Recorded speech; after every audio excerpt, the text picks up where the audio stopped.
22 anos e era professora de piano. Era alta, formosa, morena e modesta, fascinava e impunha respeito, mas através do recato que ela sabia manter sem cair na afetação ridícula de muitas mulheres, via-se que era uma alma ardente e apaixonada, capaz de atirar-se ao mar, como Safo, ou de enterrar-se com o seu amante, como Cleópatra. Ensinava o piano, era esse o único recurso que tinha para sustentar-se e a sua mãe, pobre velha a quem os anos e a fadiga de uma vida trabalhosa não permitiam já tomar parte nos labores de sua filha. Malvina, era o nome da pianista, era estimada onde quer que fosse exercer a sua profissão. A distinção de suas maneiras, a delicadeza de sua linguagem, a beleza rara e fascinante, e mais do que isso, a boa fama de mulher honesta acima de toda insinuação, tinha-lhe granjeado a estima de todas as famílias.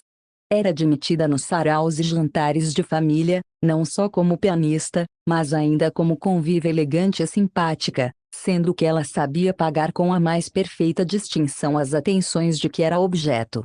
Nunca se lhe desmentir a estima que em todas as famílias encontrava. Essa estima estendia-se até a pobre Teresa, sua mãe, que participava igualmente dos convites que faziam a Malvina.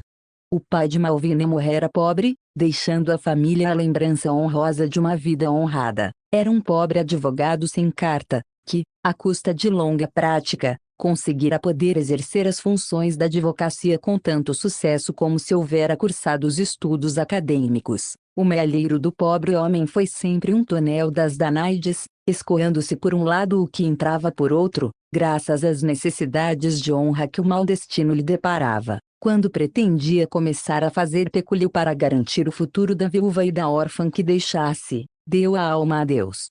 Tinha, além de Malvina, um filho, principal causa dos danos pecuniários que sofreu, mas esse, mal faleceu o pai, abandonou a família, e vivia, na época desta narrativa, uma vida de opróbrio. Era Malvina o único amparo de sua velha mãe, a quem amava com um amor de adoração. Ora, entre as famílias onde Malvina exercia as suas funções de pianista, contava-se, em 1850, a família de Tibério Gonçalves Valença. Tenho necessidade de dizer em duas palavras quem era Tibério Gonçalves Valença para melhor compreensão da minha narrativa. Tibério Gonçalves Valença nascera com o século, isto é, contava na época em que se passam estes acontecimentos, 50 anos, e na época em que a família real portuguesa chegou ao Rio de Janeiro, 8 anos. Era filho de Basílio Gonçalves Valença, natural do interior da província do Rio de Janeiro, homem de certa influência na capital. Nos fins do último século, tinha exercido, a contento do governo, certos cargos administrativos, em virtude dos quais teve ocasião de praticar com alguns altos funcionários e adquirir por isso duas coisas: a simpatia dos referidos funcionários e uma decidida vocação para adorar tudo quanto respirava a nobreza de 200 anos para cima.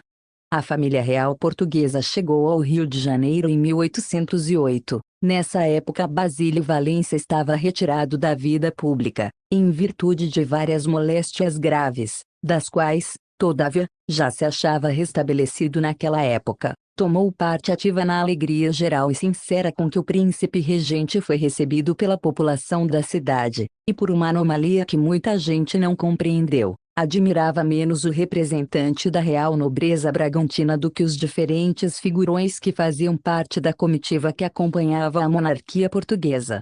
Tinha queda especial para os estudos nobiliários, dispunha de uma memória prodigiosa e era capaz de repetir sem vacilar todos os graus de ascendência fidalga deste ou daquele solar. Quando a ascendência se perdia na noite dos tempos, Basílio Valença parava a narração e dizia com entusiasmo que dali só para onde Deus sabia.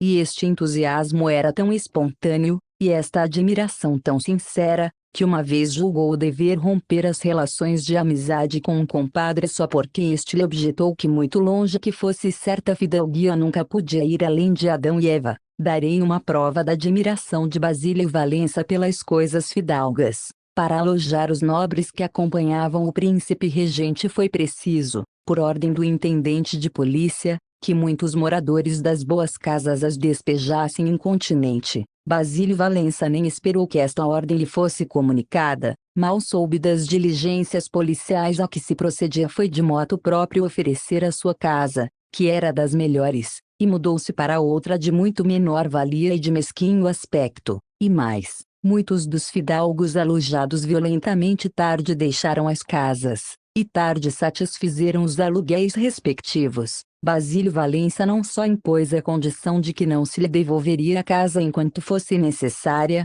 senão que declarou peremptoriamente não aceitar do fidalgo alojado o mínimo real. Esta admiração, que se traduziu por fatos, era efetivamente sincera, e até morrer nunca Basílio deixou de ser o que sempre foi.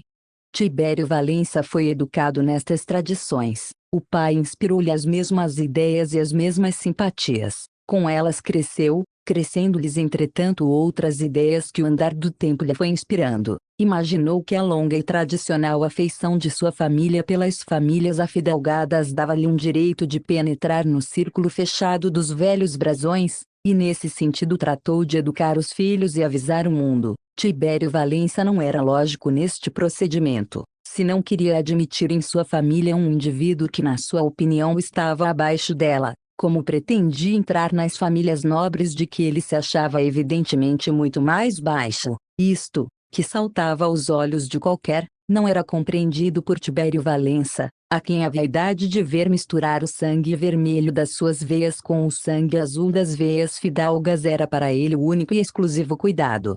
Finalmente o tempo trouxe as necessárias modificações às pretensões nobiliárias de Tibério Valença, e em 1850 já não exigia uma linha de avós puros e incontestáveis, exigia simplesmente uma fortuna regular. Eu não me atrevo a dizer o que penso destas preocupações de um homem que a natureza fizera pai, indico-as simplesmente, e acrescento que Tibério Valença cuidava destes arranjos dos filhos como cuidava do arranjo de umas fábricas que possuía, eram para ele a mesma operação. Ora, apesar de toda a vigilância, o filho de Tibério Valença, Tomás Valença, não comungou com as ideias do pai, nem assinou os seus projetos secretos. Era moço, recebia a influência de outras ideias e de outros tempos, e podia recebê-la em virtude da liberdade plena que gozava e da companhia que escolheu. Ilissa Valença, sua irmã, não estava, talvez, no mesmo caso, e muitas vezes teve de comprimir os impulsos do coração para não contrariar as ideias acanhadas que Tibério Valença lhe introduzira na cabeça, mas fossem ambos com as suas ideias ou não fossem absolutamente, era o que Tibério Valença não cuidava de saber. Ele tinha a respeito da paternidade umas ideias especiais, entendia que estava na sua mão regular, não só o futuro, o que era justo, mas ainda o coração dos seus filhos. Nisto enganava-se Tibério Valença. Malvina ensinava piano a Ilissa. Ali, como nas outras casas, era estimada e respeitada. Havia já 3 meses que contava a filha de Tibério Valença entre as suas discípulas e já a família Valença prestava-lhe um culto de simpatia e afeição. A afeição de Ilissa por ela foi mesmo muito longe. A discípula confiava à professora os segredos mais íntimos do seu coração, e para isso era levada pela confiança que lhe inspirava a mocidade e os modos sérios de Malvina. Ilissa não tinha mãe nem irmãs. A pianista era a única pessoa do seu sexo com quem a moça tinha a ocasião de conversar mais frequentemente. Assistia às lições de piano o filho de Tibério Valença. Da conversa ao namoro, do namoro ao amor decidido não mediou muito tempo. Um dia Tomás levantou-se da cama com a convicção de que amava Malvina. A beleza, a castidade da moça obravam este milagre. Malvina, que até então se conservara isenta de paixões, não pôde resistir a esta, amou perdidamente o rapaz. Ilissa entrava no amor de ambos como confidente, estimava o irmão, estimava a professora, e esta estima dupla fez esquecer-lhe por algum tempo os preconceitos inspirados por seu pai. Mas o amor tem o grande inconveniente de não guardar a discrição necessária para que os estranhos não percebam. Quando 2 olhares andam a falar entre si, todo o mundo fica aniquilado para os olhos que os desferem, parece-lhes que têm o direito e a necessidade de viverem de si por si. Ora, um dia em que Tibério Valença voltou mais cedo, e a pianista demorou a lição até mais tarde, foi obrigado o sisudo pai a assistir aos progressos de sua filha. Tentado pelo que ouviu Ilissa tocar, exigiu mais, e mais, e mais. até que veio notícia de que o jantar estava na mesa. Tibério Valença convidou a moça a jantar, e esta aceitou. Foi para o fim do jantar que Tibério Valença descobriu os olhares menos indiferentes que se trocavam entre Malvina e Tomás. Apanhando um olhar por acaso, não deixou de prestar atenção mais séria aos outros, e com tanta infelicidade para os dois namorados, que desde então não perdeu um só. Quando se levantou da mesa era outro homem, ou antes era o mesmo homem, o verdadeiro Tibério, um Tibério indignado e já desonrado só com os preliminares de um amor que existia. Despediu a moça com alguma incivilidade, e retirando-se para o seu quarto, mandou chamar Tomás. Este acudiu pressuroso ao chamado do pai, sem cuidar, nem por sombras, do que se ia tratar. Sente-se, disse Tibério Valença. Tomás sentou-se.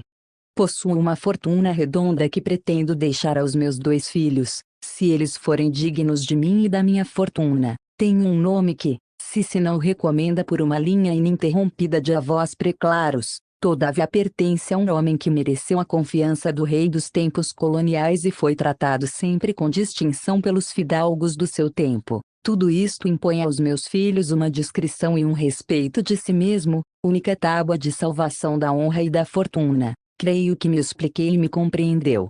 Tomás estava aturdido. As palavras do pai eram grego para ele. Olhou fixamente para Tibério Valença, e quando este com um gesto de patrício romano mandou-o embora, Tomás deixou escapar estas palavras em tom humilde e suplicante. Explique-se, meu pai, não o compreendo.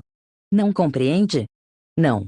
Os olhos de Tibério Valença faiscavam. Parecia-lhe que tinha falado claro, não querendo sobretudo falar mais claro, e Tomás, sem procurar a oportunidade daquelas observações, perguntava-lhe o sentido das suas palavras, no tom da mais sincera surpresa. Era preciso dar a Tomás a explicação pedida. Tibério Valença continuou.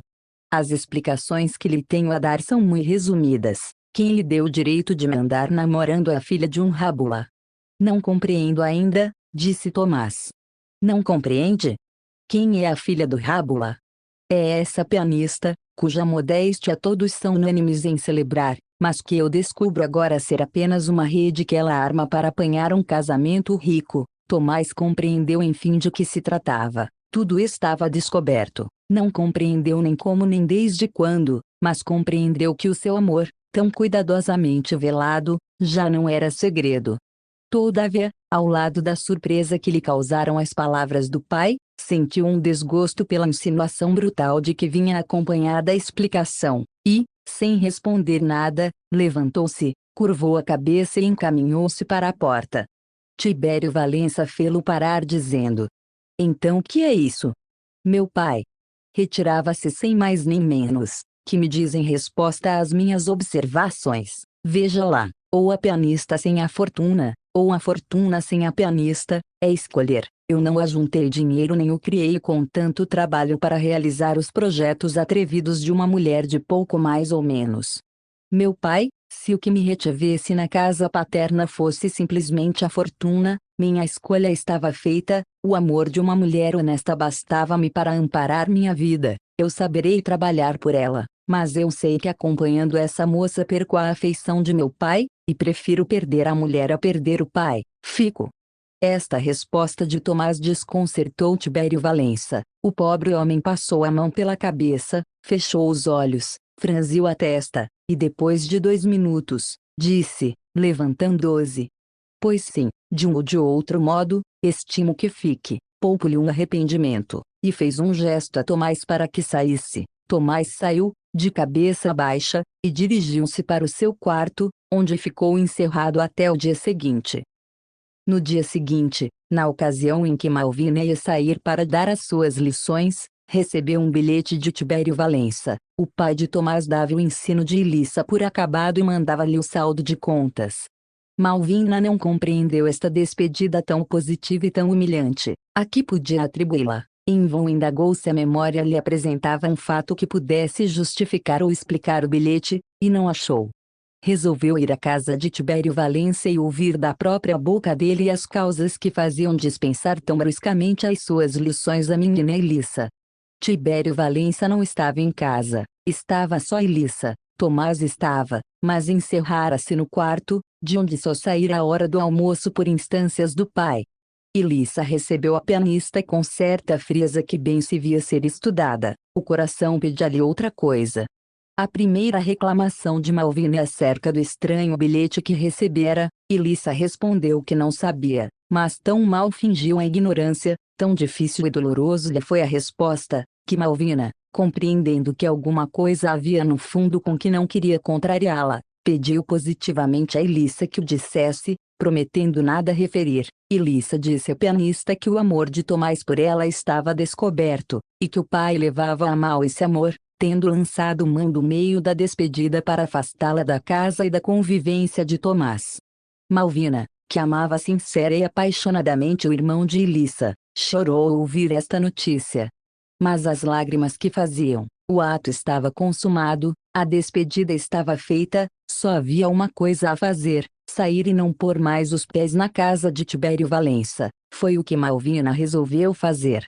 Levantou-se e despediu-se de Elissa. Esta, que, apesar de tudo, tinha um fundo de afeição pela pianista, perguntou-lhe se não ficava mal com ela. Mal por quê? Perguntou a pianista. Não, não fico. E saiu enxugando as lágrimas. Estava desfeita a situação que podia continuar a avassalar o coração de Tomás. O pai não parou, e procedeu, no ponto de vista em que se colocava, com uma lógica cruel. Tratou primeiramente de afastar o filho da corte por alguns meses, de maneira que a ação do tempo pudesse apagar no coração e na memória do rapaz o amor e a imagem de Malvina. É isto, dizia consigo Tibério Valença, não há outro meio, longe esquece-lhe tudo, a tal pianista não é lá essas belezas que impressionem muito. O narrador protesta contra esta última reflexão de Tibério Valença, que, de certo, na idade que contava, já se esquecera dos predicados da beleza e dos milagres da simpatia que fazem amar as feias, e até quando as feias se fazem amar, é sempre doida e perdidamente, diz La Bruyère, porque foi de certo por filtros poderosos e vínculos desconhecidos que elas souberam atrair e prender. Tibério Valença não admitia a hipótese de amar a uma feia, nem de amar muito tempo uma bonita, era desta negação que ele partia. Como homem sensual e positivo que era, resolveu, portanto, mandar o filho para fora, e comunicou-lhe o projeto 8 dias depois das cenas que acima narrei. Tomás recebeu a notícia com aparente indiferença. O pai ia armado de objeções para responder às que lhe dispensasse o rapaz, e ficou muito admirado quando este curvou-se submisso à ordem de partir. Entretanto aproveitou a ocasião para usar de alguma cordura e generosidade. Fazes gosto em ir? Perguntou-lhe. Faço, meu pai, foi a resposta de Tomás. Era à Bahia que devia ir o filho de Tibério. Desde o dia desta conferência Tomás mostrou-se mais e mais triste, sem todavia manifestar a ninguém com que sentimento recebera a notícia de deixar o Rio de Janeiro. Tomás e Malvina só se tinham encontrado 2 vezes depois do dia em que esta foi despedida da casa de Tibério. A primeira foi à porta da casa dela. Tomás passava na ocasião em que Malvina ia entrar. Falaram-se, não era preciso nenhum deles perguntar se sentiam saudades com a ausência e a separação. O ar de ambos dizia tudo. Tomás, às interrogações de Malvina, disse que passava ali sempre, e sempre via as janelas fechadas. Cuidou um dia que ela estivesse doente. Não estive doente, é preciso que nos esqueçamos um do outro. Se eu não puder, seja eu, interrompeu Tomás. É preciso, respondeu a pianista suspirando. Nunca, disse Tomás. A segunda vez que se viram foi em casa de um amigo cuja irmã recebia lições de Malvina. Estava lá o moço na ocasião em que a pianista entrou. Malvina pretextou doença, e disse que só para não ser esperada em vão tinha ido lá. Depois do que, retirou-se.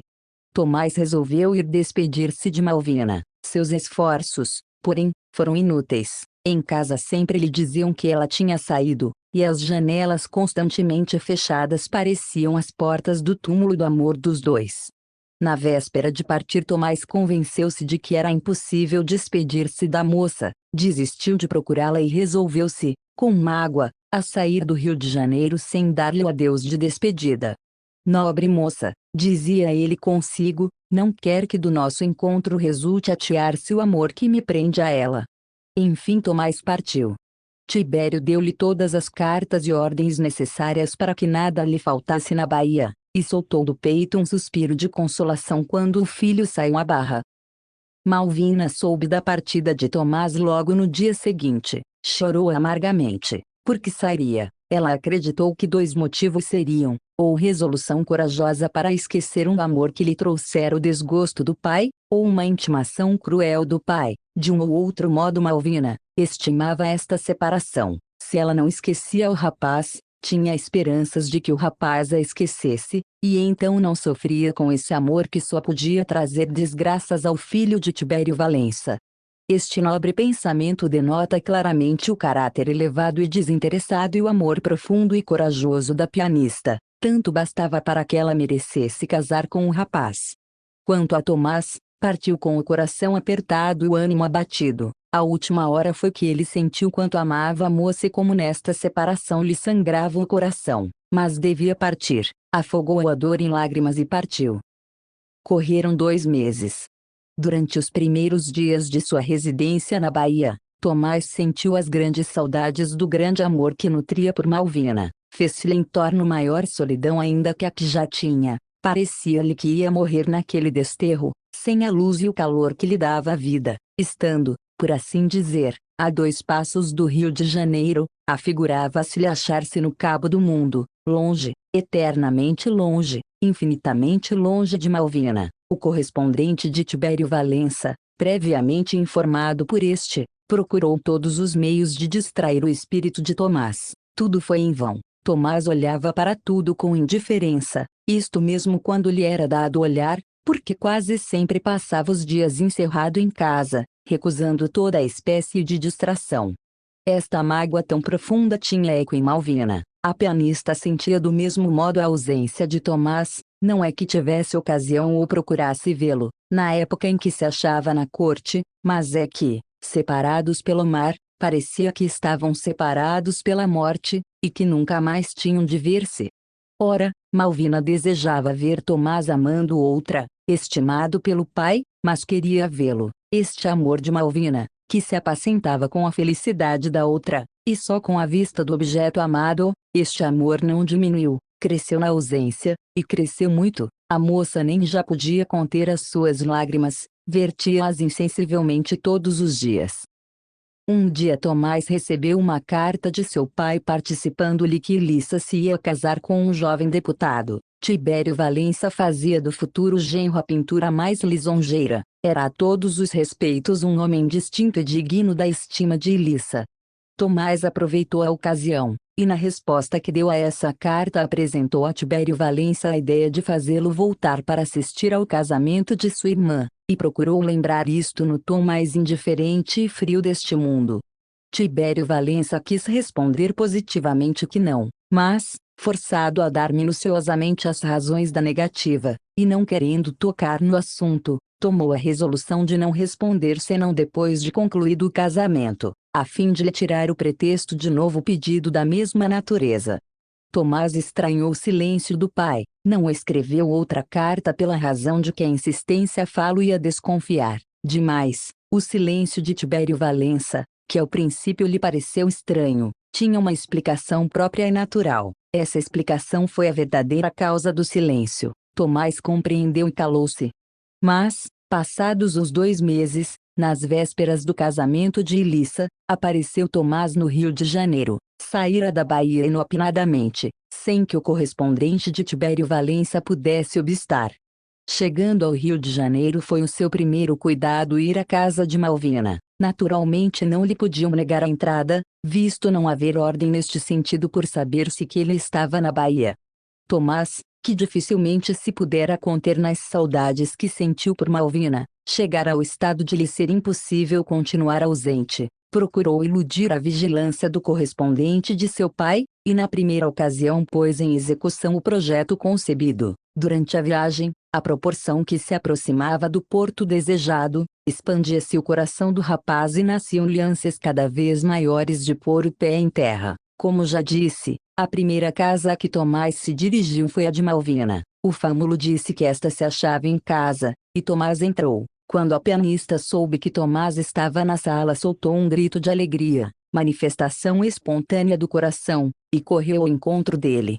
O encontro foi como devia ser o de dois corações que se amam e que tornam a ver-se depois de longa ausência. Pouco disseram, na santa efusão das almas, que falavam em silêncio e se comunicavam por esses meios simpáticos e secretos do amor. Depois, vieram as indagações sobre as saudades de cada um. Era aquela primeira vez que tinham ocasião de dizerem francamente o que sentiam um pelo outro. A pergunta natural de Malvina foi esta: abrandou-se a crueldade de seu pai?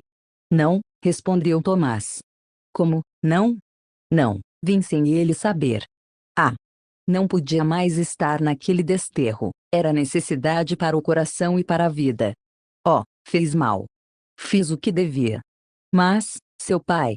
Meu pai ralhará comigo, mas paciência, acho-me disposto a afrontar tudo. Depois de consumado o fato, meu pai é sempre pai, e nos perdoará. Oh, nunca. Como, nunca, recusa ser minha mulher. Essa seria a minha felicidade, mas quisera sê-lo com honra. Que mais honra? Um casamento clandestino não nos ficaria bem, se ambos fôssemos pobres ou ricos, sim, mas a desigualdade das nossas fortunas. Oh, não faças essa consideração. É essencial. Não, não digas isso. Há de ser minha mulher ante Deus e ante os homens, e que valem as fortunas neste caso. Uma coisa nos iguala, é a nobreza moral, é o amor que nos liga. Não entremos nessas miseráveis considerações do cálculo e do egoísmo. Sim? Isto é o fogo da paixão. Dirás sempre o mesmo. Oh, sempre. Tomás ajoelhou aos pés de Malvina, tomou-lhe as mãos entre as dele e beijou-as com beijos de ternura. Teresa entrou na sala, justamente na ocasião em que Tomás se levantava, uns minutos antes que fosse encontraria aquele quadro de amor. Malvina apresentou Tomás à sua mãe. Parece que Teresa já alguma coisa sabia dos amores da filha. Na conversa com Tomás deixou escapar palavras equívocas que deram lugar a que o filho de Tibério Valência expusesse à velha os seus projetos e os seus amores. As objeções da velha foram idênticas às da filha. Também ela via na situação esquerda do rapaz em relação ao pai uma razão de impossibilidade para o casamento. Desta primeira entrevista saiu Tomás, alegre por ver Malvina, triste pela singular oposição de Malvina e de Teresa. Em casa de Tibério Valência faziam-se preparativos para o casamento de Ilissa. O noivo era um jovem deputado de província, se do norte ou do sul, não sei, mas deputado cujo talento supria aos anos de prática, e que começava a influir na situação. Acrescia que era dono de uma boa fortuna pela recente morte do pai. Tais considerações decidiram Tibério Valência ter por genro um homem abastado, gozando de uma certa posição política, talvez ministro dentro de pouco tempo. Era um partido de grande valor. Neste ponto a alegria de Tibério Valência era legítima, e como os noivos se amavam deveras, condição que Tibério Valência dispensaria se necessário fosse, esta união tornou-se aos olhos de todos uma união natural e propícia. A alegria de Tibério Valência não podia ser maior, tudo lhe corria às mil maravilhas. Casava a filha ao sabor de seus desejos, e tinha longe o filho desnaturado, que talvez àquela hora já começasse a arrepender-se das veleidades amorosas que tivera. Preparava-se enxoval, faziam-se convites, compravam-se mil coisas necessárias à casa do pai e à da filha, e tudo esperava ansioso o dia aprazado para o casamento de Ilissa. Ora, no meio dessa satisfação plena e geral, caiu subitamente como um raio o filho desterrado, conviva que se não contara para a festa. A alegria de Tibério Valência ficou assim um tanto aguada. Apesar de tudo não quis romper absolutamente com o filho, e, sinceramente ou não, o primeiro que falou a Tomás não foi o algoz, foi o pai. Tomás disse que viera para assistir ao casamento da irmã e conhecer o cunhado. Apesar desta declaração, Tibério Valência determinou sondar o espírito do filho no capítulo dos amores. Guardou-se para o dia seguinte. E no dia seguinte, logo depois do almoço, Tibério Valência deu familiarmente o braço ao filho e levou-o para uma sala retirada. Aí, depois de fazê-lo sentar, perguntou-lhe se o casamento, se outro motivo o trouxera tão inopinadamente ao Rio de Janeiro. Tomás hesitou. Fala, disse o pai, fala com franqueza. Pois bem, vim por 2 motivos, pelo casamento e por outro, outro é o mesmo. Quer franqueza, meu pai? Exijo. E. Está bem, lavo as mãos, casa-te, consinto, mas nada mais terás de mim, nada, ouviste? E dizendo isto Tibério Valença saiu. Tomás ficou pensativo. Era um consentimento aquilo, mas de que natureza? Tibério Valença dizia que, em se casando, o filho não esperasse nada do pai, que não esperasse os bens da fortuna, pouco ou nada era para Tomás, mas aquele nada estendia-se a tudo, talvez à proteção paterna, talvez ao amor paterno. Esta consideração de que perderia a afeição do pai calava muito no espírito do filho. A esperança nunca abandonou os homens. Tomás concebeu a esperança de convencer o pai com o andar dos tempos.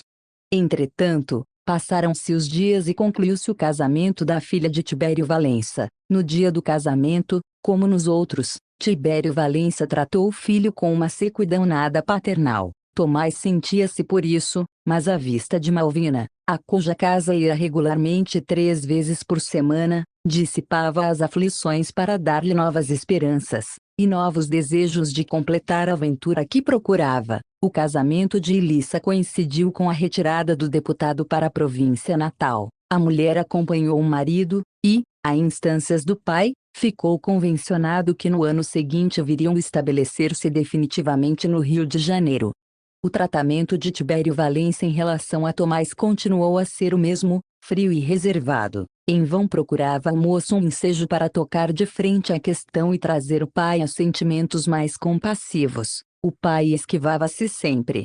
Mas se era assim por um lado, por outro os desejos legítimos do amor de Tomás por Malvina cresciam mais e mais, dia por dia. A luta que se dava no coração de Tomás, entre o amor de Malvina e o respeito aos desejos de seu pai, foi fraqueando, cabendo o triunfo ao amor. Os esforços do moço eram inúteis, e finalmente um dia chegou em que foi-lhe necessário decidir entre as determinações do pai e o amor pela pianista. E a pianista, essa era a mulher e amava perdidamente o filho de Tibério Valença. Também uma luta interna se dava no espírito dela, mas a força do amor que a alimentava ligavam-se às instâncias continuadas de Tomás. Este objetava-lhe que, uma vez casados, a clemência do pai reapareceria, e tudo se terminaria em bem. Tal estado de coisas prolongou-se até um dia em que não foi mais possível a ambos recuar. Sentiram que a existência dependia do casamento. Tomás encarregou-se de falar a Tibério. Era o ultimátum. Uma noite em que Tibério Valença pareceu mais alegre que de ordinário, Tomás deu um passo afoitamente para a questão, dizendo-lhe que, depois de vãos esforços, reconhecera que a paz da sua existência dependia do casamento com Malvina. Então casaste? Perguntou Tibério Valença. Venho pedir-lhe. Já disse o que devias esperar de mim se desses semelhante passo. Não passarás por ignorante. Casa-te, mas quando te arrependeres ou a necessidade te bater à porta, escusas de voltar o rosto para teu pai, supõe que ele está pobre e nada te pode dar. Esta resposta de Tibério Valença agradou em parte a Tomás. Não entrava nas palavras do pai a consideração do afeto que lhe negaria, mas o auxílio que lhe não havia de prestar em caso de necessidade. Ora, este auxílio era o que Tomás dispensava, uma vez que se pudesse unir a Malvina. Contava com algum dinheiro que possuía e tinha esperanças de arranjar dentro de pouco tempo um emprego público. Não deu outra resposta a Tibério Valença senão a de que estava determinado a realizar o casamento. Diga-se em honra de Tomás, não foi sem algum remorso que ele tomou uma determinação que parecia contrariar os desejos e os sentimentos do pai. É certo que a linguagem deste excluía toda a consideração de ordem moral para valer-se de uns preconceitos miseráveis, mas ao filho não competia, de certo, apreciá-los e julgá-los. Tomás hesitou mesmo depois da entrevista com Tibério Valença, mas a presença de Malvina, a cuja casa foi logo, dissipou todos os receios e pôs termo a todas as hesitações. O casamento efetuou-se pouco tempo depois, sem comparecimento do pai, nem de parente algum de Tomás. O fim do ano de 1850 não trouxe incidente algum à situação da família Valença. Tomás e Malvina viviam no gozo da mais deliciosa felicidade. Unidos depois de tanto tropeço e hesitação, entraram na estância da bem-aventurança conjugal coroados de mirto e de rosas. Eram moços e ardentes, amavam-se no mesmo grau, tinham chorado saudades e ausências. Que melhores condições para que aquelas duas almas, no momento do consórcio legal, achassem uma ternura elevada e celeste, e se confundissem no ósculo santo do casamento. Todas as luas de mel se parecem, a diferença está na duração. Dizem que a lua de mel não pode ser perpétua, e para desmentir este ponto não tenho o direito da experiência. Todavia, creio que a asserção é arriscada demais, que a intensidade do amor do primeiro tempo diminua com a ação do mesmo tempo. Isso creio, é da própria condição humana, mas essa diminuição não é de certo tamanha como se afigura a muitos. Se o amor subsiste à lua de mel, menos intenso é verdade, mas ainda bastante claro para dar luz ao lar doméstico. A lua de mel de Tomás e Malvina tinha certo caráter de perpetuidade. No princípio do ano de 1851 adoeceu Tibério Valença. Foi ao princípio moléstia passageira, em aparência ao menos, mas surgiram complicações novas, e ao cabo de 15 dias declarou-se Tibério Valença gravemente enfermo. Um excelente médico, que era de muito tempo o médico da casa, começou a tratá-lo no meio dos maiores cuidados. Não hesitou, no fim de alguns dias, em declarar que nutria receios pela vida do doente. Apenas soube da moléstia do pai, Tomás foi visitá-lo. Era a terceira vez, depois do casamento. Nas duas primeiras Tibério Valença tratou com tal frieza e reserva que Tomás julgou o dever deixar que o tempo, remédio a tudo, modificasse um tanto os sentimentos do pai. Mas agora o caso era diferente. Tratava-se de uma moléstia grave e do perigo de vida de Tibério Valença. Tudo desaparecera diante deste dever. Quando Tibério Valença viu Tomás ao pé do leito de dor em que jazia, manifestou certa expressão que era sinceramente de pai. Tomás chegou-se a ele e beijou-lhe a mão. Tibério mostrou-se satisfeito com esta visita do filho. Os dias correram e a moléstia de Tibério Valença, em vez de diminuir, lavrava e começava a destruir-lhe a vida. Houve consultas de facultativos. Tomás indagou deles sobre o estado real de seu pai, e a resposta que teve foi que se não era desesperado, era ao menos gravíssimo.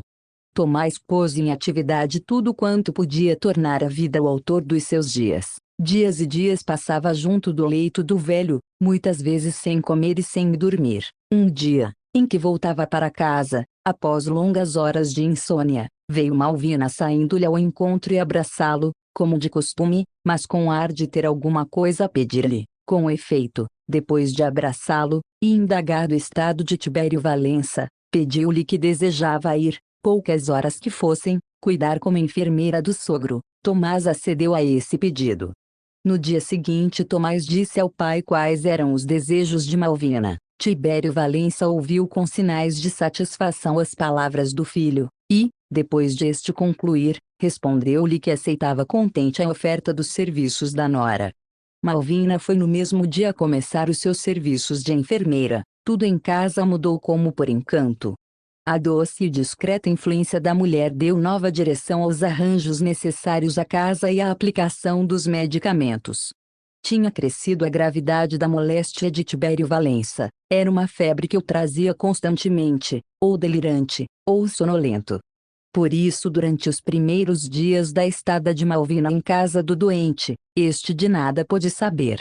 Foi só depois que a força da ciência conseguiu restituir a Tibério Valença as esperanças de vida e alguma tranquilidade, que o pai de Tomás descobriu a presença da nova enfermeira. Em tais circunstâncias os preconceitos só dominam os espíritos inteiramente pervertidos. Tibério Valença, apesar da exageração dos seus sentimentos, não estava ainda no caso. Acolheu a nora com um sorriso de benevolência e de gratidão. Muito obrigado, disse ele. Está melhor. Estou. Ainda bem. Há muitos dias que está aqui. Há alguns. Nada sei do que se tem passado. Parece que acordo de um longo sono, que te viu, delírios e constantes sonolências. Sim? É verdade. Mas estou melhor, estou salvo. Está. Dizem os médicos. Dizem vê-se logo. Graças a Deus. Tibério Valença respirou como um homem que aprecia a vida no grau máximo. Depois, acrescentou: ora, quanto trabalho teve comigo? Nenhum. Como nenhum? Era preciso haver alguém que dirigisse a casa. Bem sabe que as mulheres são essencialmente donas de casa. Não quero encarecer o que fiz, eu pouco fiz, filo por dever, mas quero ser leal declarando qual foi o pensamento que me trouxe aqui. A senhora tem bom coração. Tomás entrou neste momento. Oh, meu pai, disse ele. Adeus, Tomás. Está melhor? Estou. Sinto e dizem os médicos que estou melhor. Está, sim. Estava a agradecer a tua mulher. Malvina acudiu logo. Deixemos isso para depois. Desde o dia em que Tibério Valença teve este diálogo com a nora e o filho, a cura foi se operando gradualmente. No fim de um mês entrou Tibério Valença em convalescença. Estava excessivamente magro e fraco. Só podia andar apoiado a uma bengala e ao ombro de um criado. Tomás substituiu muitas vezes o criado a chamado do próprio pai. Neste ínterim foi Tomás contemplado na pretensão que tinha um emprego público. Progrediu a convalescença do velho, e os facultativos aconselharam uma mudança para o campo. Faziam-se os preparativos da mudança quando Tomás e Malvina anunciaram a Tibério Valença que, dispensando-se agora os seus cuidados, e devendo Tomás entrar no exercício do emprego que obtivera, tornava-se necessária a separação. Então não me acompanham? Perguntou o velho. Ambos repetiram as razões que tinham, procurando do melhor modo não ofender a suscetibilidade do pai e do enfermo. Pai e enfermo cederam às razões e efetuou-se a separação no meio dos protestos reiterados de Tibério Valença, que agradecia da alma os serviços que os dois lhe haviam prestado. Tomás e Malvina seguiram para casa, e o convalescente partiu para o campo. A convalescença de Tibério Valença não teve incidente algum.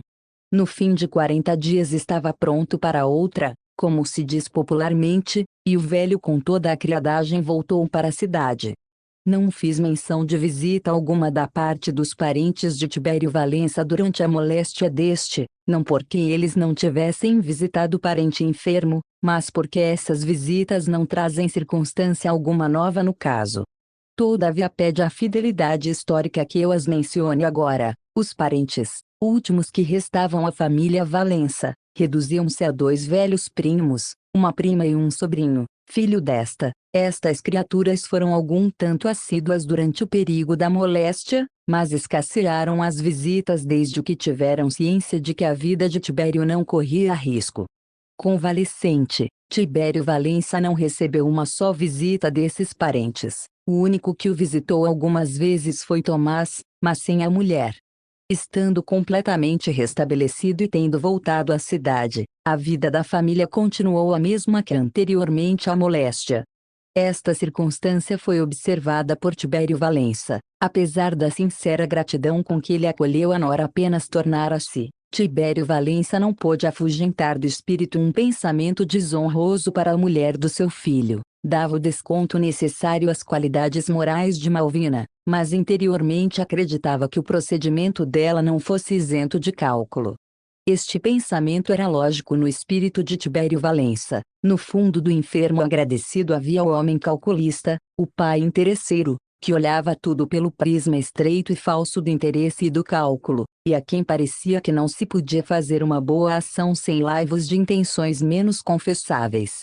Menos confessáveis é paráfrase do narrador. No fundo, Tibério Valença admitia como legítimo o cálculo dos 2 filhos.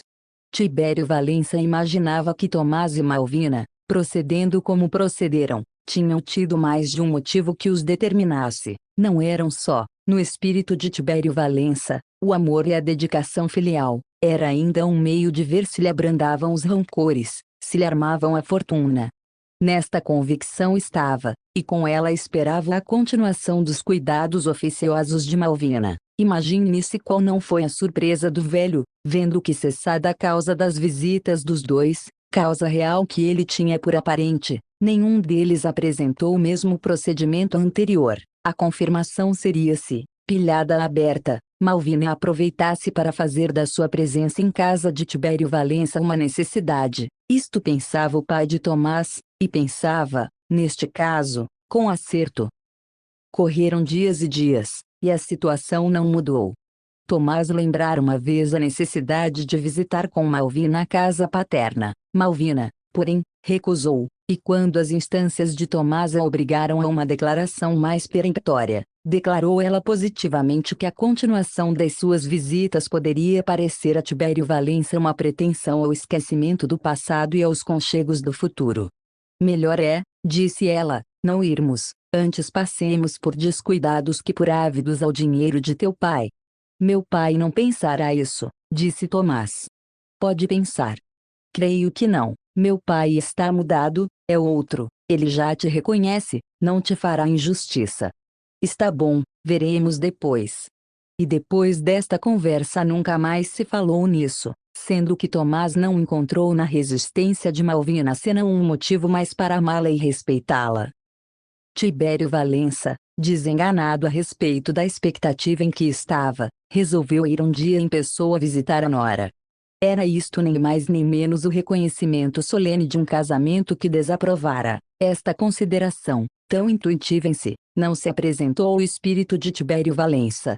Malvina estava só quando a porta parou o carro de Tibério Valença. Esta visita inesperada causou-lhe verdadeira surpresa.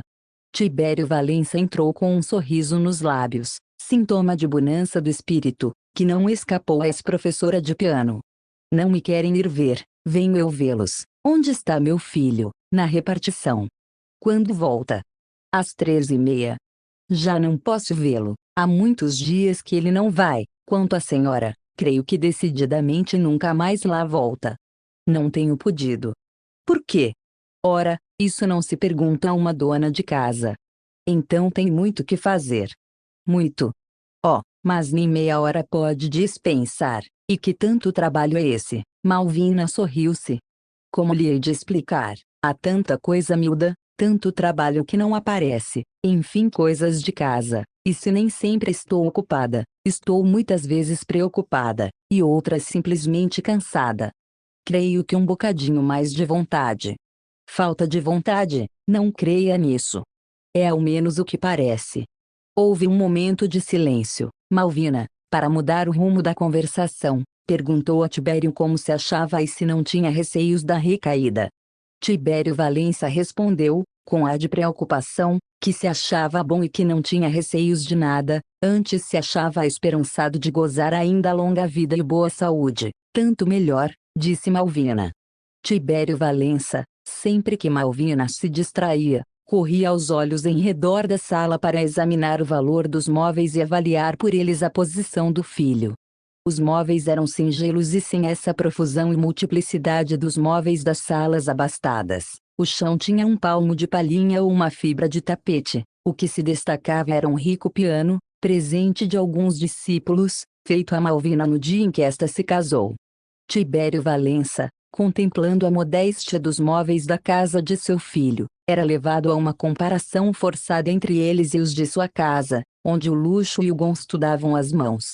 Depois deste exame minucioso, interrompido pela conversação que continuava sempre, Tibério Valença deixou cair um olhar sobre uma pequena mesa ao pé da qual se achava Malvina. Sobre essa mesa estavam umas roupas de criança. "Cose para fora?" perguntou Tibério Valença. "Não, por que pergunta?" "Vejo ali aquela roupa." Malvina olhou para o lugar indicado pelo sogro. "Ah", disse ela. "Que roupa é aquela?" "É de meu filho." "De seu filho?" "Ou filha, não sei." "Ah."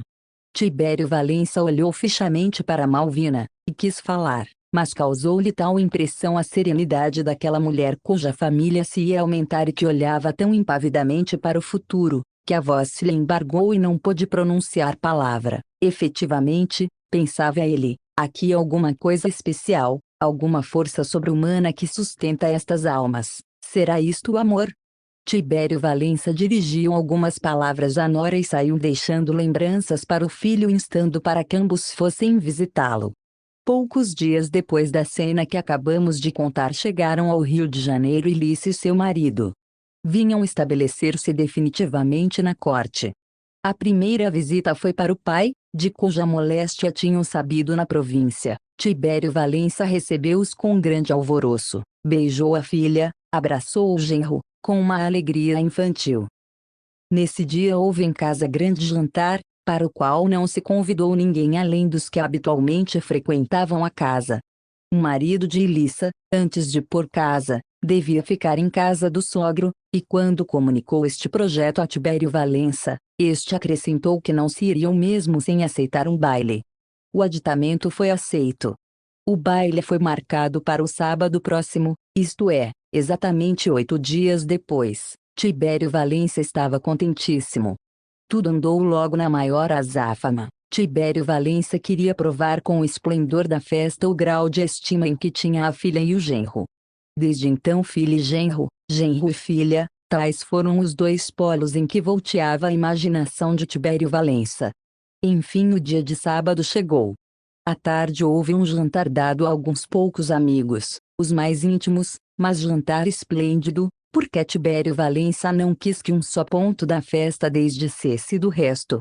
Entre os convidados para o jantar veio um que informou o dono da casa de que outro convidado não vinha, por ter grande soma de trabalho a dirigir. Era exatamente um dos mais íntimos e melhores convivas. Tibério Valença não se deu por convencido com o recado, e resolveu escrever-lhe uma carta exigindo a presença dele no jantar e no baile. Em virtude disto foi ao gabinete, abriu a gaveta, tirou o papel e escreveu uma carta que mandou incontinenti. Mas, no momento de guardar de novo o papel que tirara da gaveta, reparou que entre duas folhas se resvalara uma cartinha por letra de Tomás. Estava aberta, era uma carta, já antiga, que Tibério Valença recebera e atirara para dentro da gaveta. Foi a carta em que Tomás participava ao pai o dia do seu casamento com Malvina. Essa carta, que em mil outras ocasiões lhe estivera debaixo dos olhos sem maior comoção, desta vez não deixou de impressioná-lo.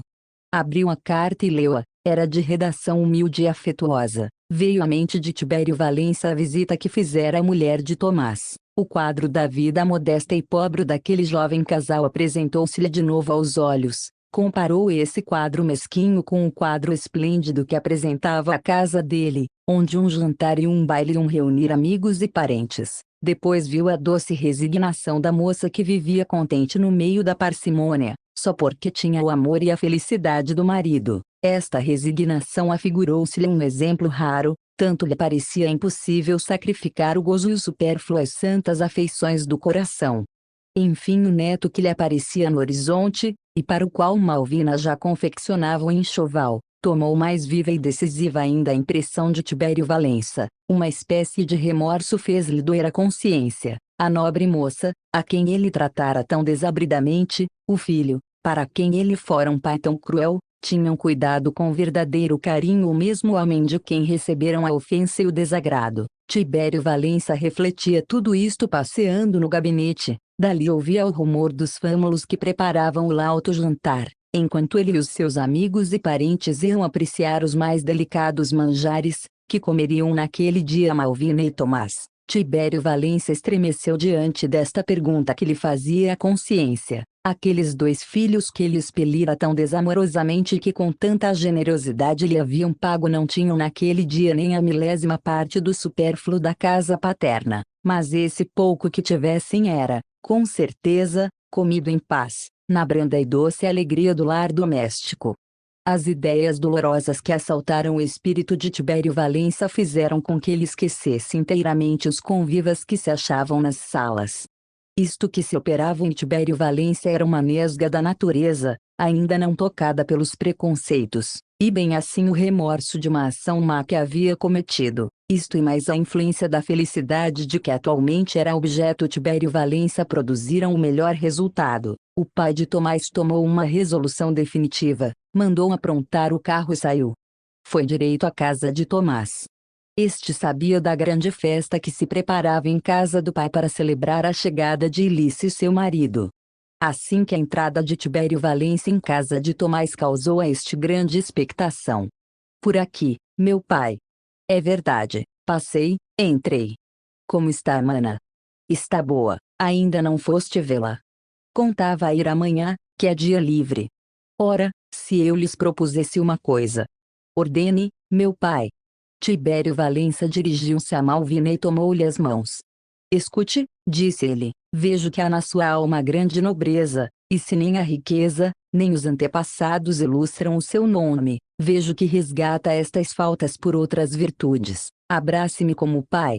Tibério, Malvina e Tomás abraçaram-se em um só grupo. É preciso, acrescentou o pai, que vão hoje lá à casa. E já, perguntou Malvina. Já.